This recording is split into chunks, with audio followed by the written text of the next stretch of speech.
Greetings from Florida. Today we're working on a BMW 5 Series. These are from 1989 to 1995. It's the left front that we're working on here. There's a small screw that holds that speaker cover on. It's on the side there. That's coming off. And then you can pry off that. And I don't think I unplugged it. I think I just left it hanging. It's kind of in the way. There's a screw behind that. I had taken it out. I had taken some of these screws out when I was here before. I had locked the window up for her while I had to order the part. There's a cover there and a screw right behind that.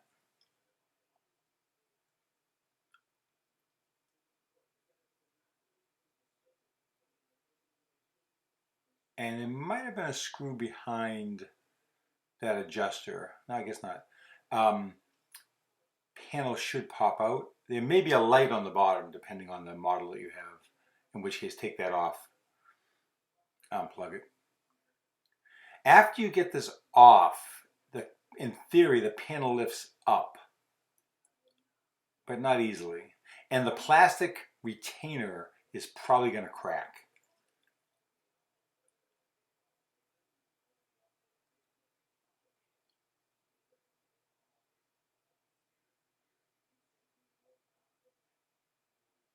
Oh, there was another screw, I think. Hang on. Nope, maybe that was it. Nope. No, there's a screw right behind there.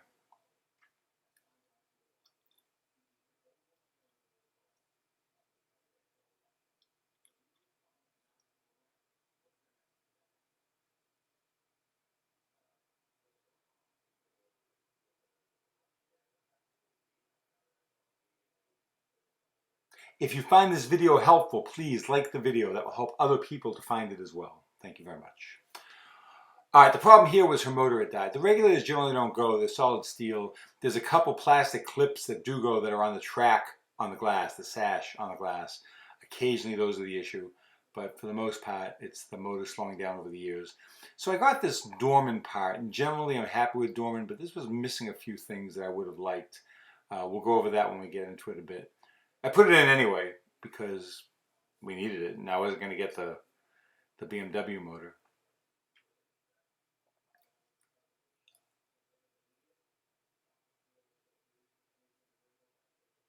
Just turning the key on. I was trying to get the window to come down on its own. I don't think it would. So I ended up taking out the regulator and just lowering it. Yeah, it's not going to slide through. Just push it out of the way. Oh, there was, where my finger just was, there was a retainer there that a screw went into. I'm going to fill it with some, it broke off. I'm going to fill it with a little bit of modeling putty. It's the kind where you break off a piece of it, rub it together for a bit, and then push it in, and it becomes hard in a short period of time. I'll just screw right into that when I'm putting it back together.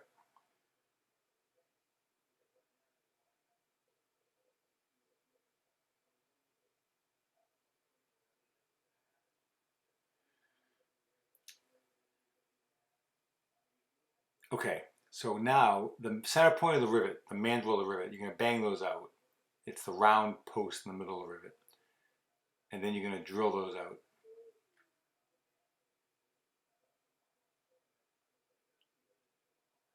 Notice that spring that's right next to the drill bit. That's what keeps the window up. The motor pulls against it to bring it down, and the spring assists it in going back up. The Dorman part did not include that spring, and it was not an option to put it back on. So I just did it without it.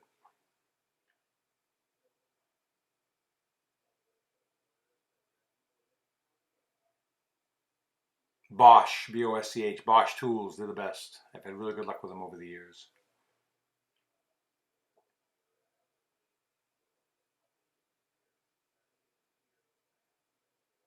10mm bolt right there. And then I'm just lowering the whole thing so I can get access to the two clips.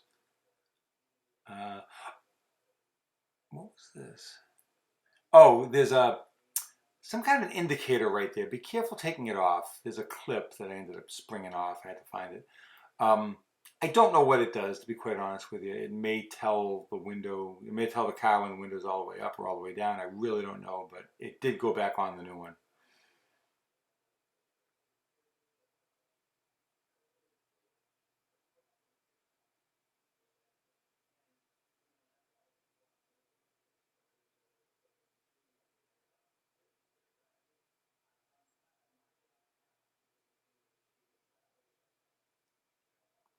Yeah, there's a clip that holds that on, and when I do this, the clip's going to fall into the car.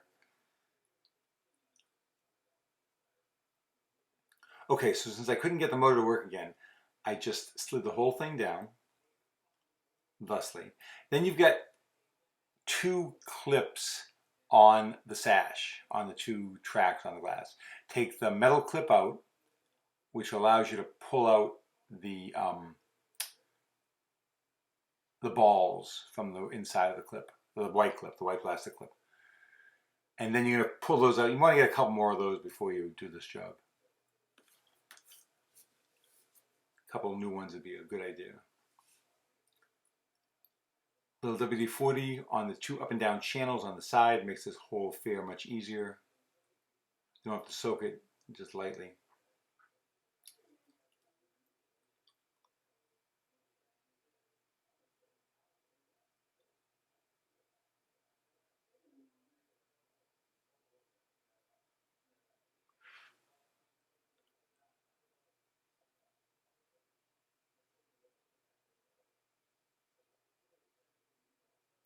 Now I'm going to do this with rivets, which is the easiest, cleanest, cheapest, permanent thing to do. But if you need to, you can use 1/4-inch nuts and bolts.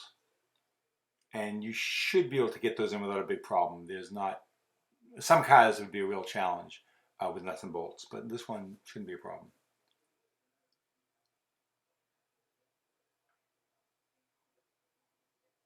Just opening that hole up just a little bit, cleaning it out a bit.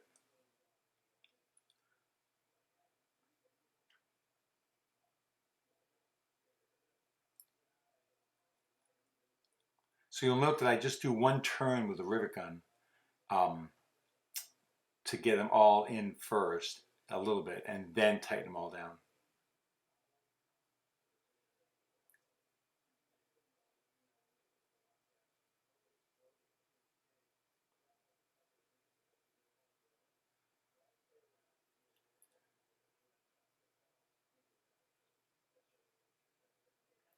Put this bolt back in. There's a little bit of play in the bolt in that rod there where you can move it up and down just a fraction to align the window a little bit better if you need to.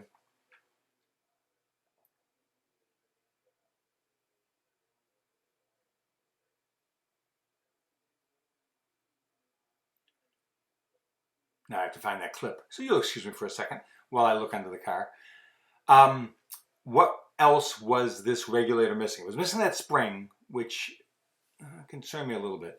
It was also missing, I want to call it a spike, a post, that square retainer that goes on the other side of the door panel. Goes into that post. It's missing. I didn't want to screw around with it. I just left it alone. It's fine. The panel's fine.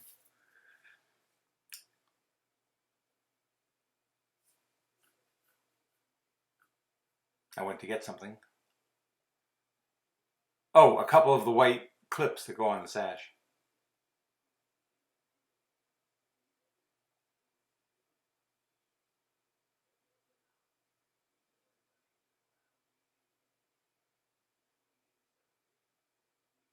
Oh, some glue. What was the glue for?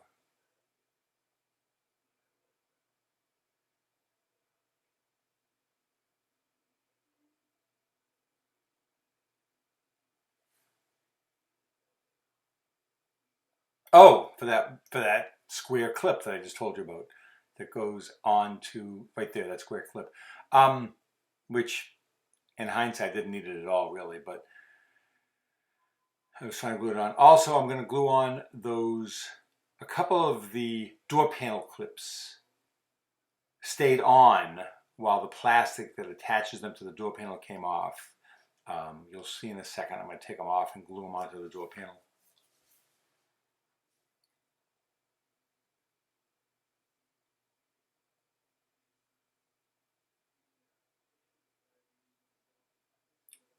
Those right there. Let's go there.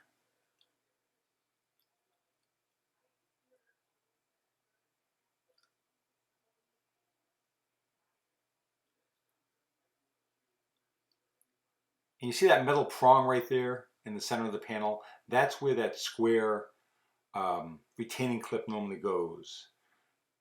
And again, I put it back on, but it's doing nothing because the replacement regulator did not include the part that it goes into.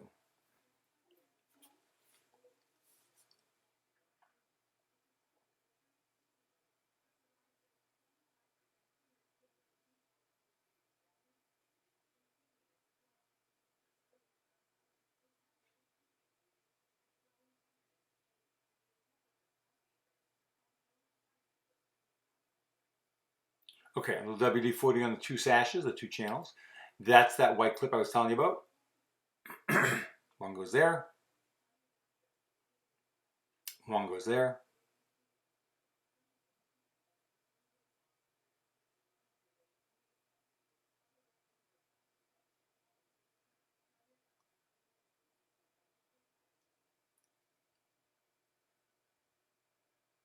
And you get pretty good access to these, so popping them in is not a big deal. You may need an open ratchet, an open wrench to get them in tight.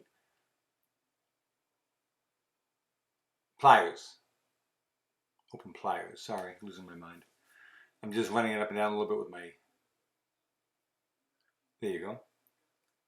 Make sure it works. A little WD-40 there is not going to hurt anything.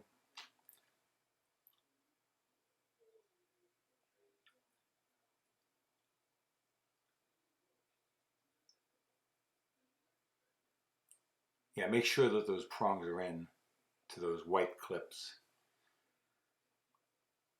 And now I'm putting that indicator, whatever it does, I really don't know what it does, but whatever it does, I'm sure it's vital to the car.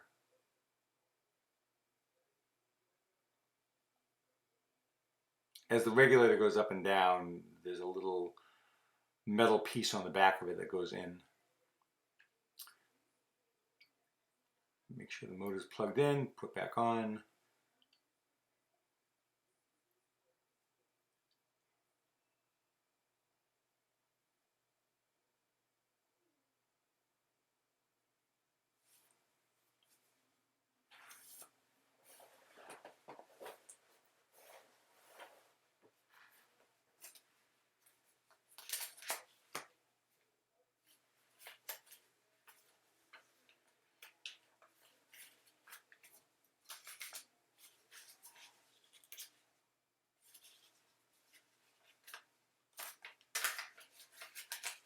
Putting the panel back on. Oh, you know what I forgot? The moisture barrier I had put in the back seat. I'm going to get that right now.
Oh, I did not show you the cable that goes onto the handle that you use to open the door.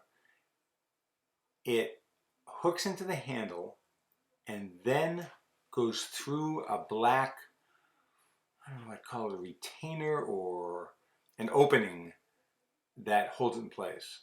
So you'll take a look at that when you get into it.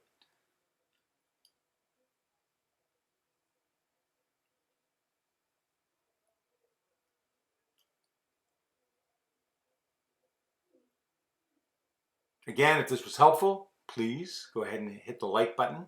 Would appreciate it very much. Helps me with YouTube and helps other people find this video. If you have any questions, go ahead and ask them right on this site on YouTube, and I'll be glad to answer them.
Well, the rest of this is pretty self-explanatory. I think you've got it under control. Thank you for watching. Have a great week.